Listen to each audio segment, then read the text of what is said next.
এই জায়গাটার নাম চিরিয়া টাপু, পোর্ট ব্লেয়ার শহর থেকে কিছুটা দূরে। এক বিকেলে আমরা চলে এলাম এখানে সূর্যাস্ত দেখব বলে।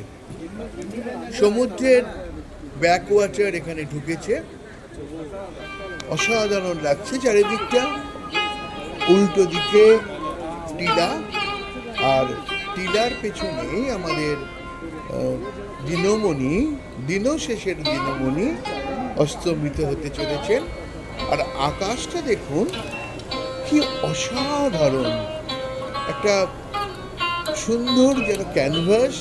এখানে কোনো চিত্রশিল্পী নানা রঙের রং তুলি দিয়ে সুন্দর একটা চিত্রকল্প ফুটিয়ে তুলেছে।